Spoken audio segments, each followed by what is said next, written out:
Hello everyone, welcome back to my channel. Today I'm sharing a story that left me speechless.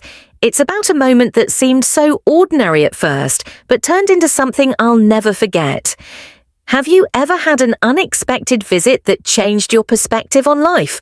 Well, that's exactly what happened to me when my son walked into my room one quiet evening.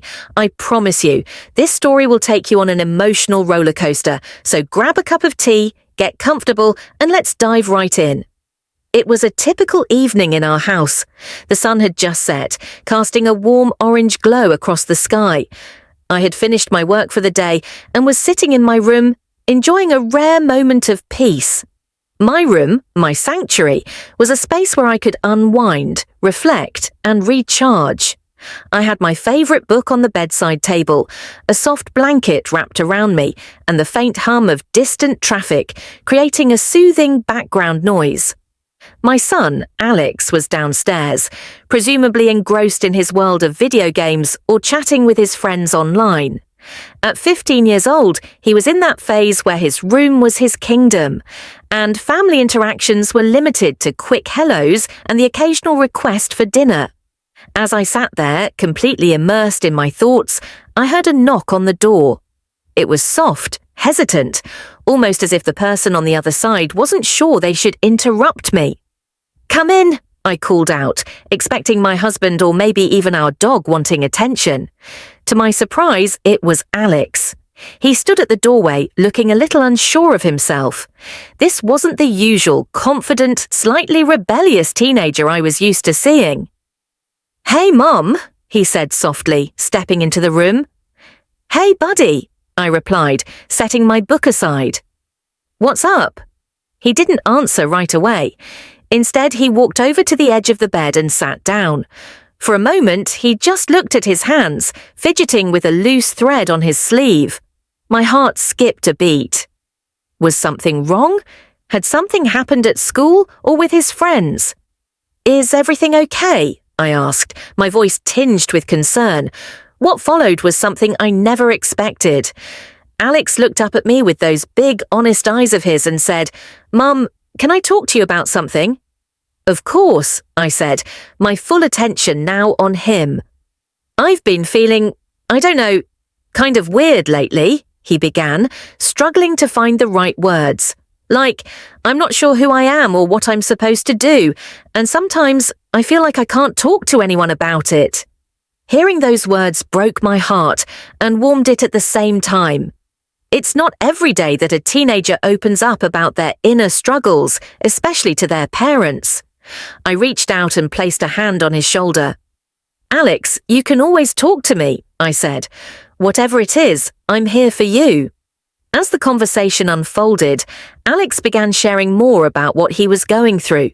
He talked about the pressures he felt at school, the confusion of growing up, and even his fears about the future. It was a raw, honest, and vulnerable moment that took me completely by surprise. We talked for hours, diving into topics we'd never discussed before. He told me about a friend who had been struggling with mental health and how it made him think about his own emotions.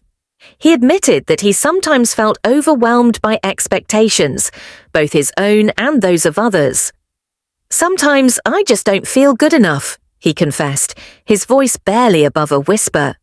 My heart ached hearing that. Alex was such a bright, kind, and talented young man, but like so many teenagers, he was grappling with self-doubt.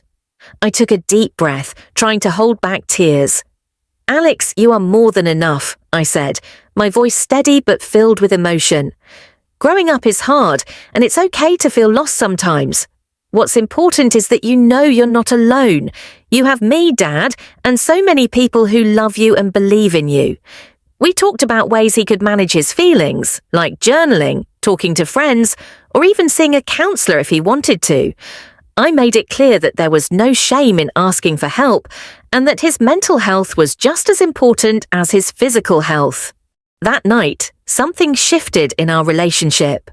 Alex and I had always been close, but as he grew older, there was a natural distance that formed. This unexpected visit reminded me of the little boy who used to climb into my lap for bedtime stories and hugs. It was a reminder that no matter how much he grew, he would always need his mum in some way. As the hours passed, we laughed, cried, and even shared a few secrets. Alex opened up about his dreams of becoming an artist, a passion he'd never talked about before because he was afraid it wasn't cool. "Alex, your dreams are valid," I told him, "and I'll do everything I can to help you achieve them." The following morning, I woke up feeling a renewed sense of purpose as a parent. Alex's visit had not only brought us closer, but also reminded me of the importance of being present and attentive, even when our kids seemed distant. Over breakfast, Alex seemed lighter, more relaxed. He even cracked a few jokes, something he hadn't done in weeks. As I reflect on that night, I realize how much we underestimate the power of simply being there for someone. That unexpected visit wasn't just a moment of connection, it was a turning point in our relationship. It taught me that even when our kids seem like they're pushing us away, they still need us more than ever. To all the parents watching this, my message is simple. Always keep your door open, both literally and figuratively. You never know when your child might need you, and those moments of vulnerability are the ones that strengthen your bond. Thank you for listening to my story. If you've had a similar experience or if this video resonated with you, please share your thoughts in the comments below. Don't forget to like, subscribe, and hit the notification bell so you don't miss any of my future videos. Until next time, take care and cherish those unexpected moments.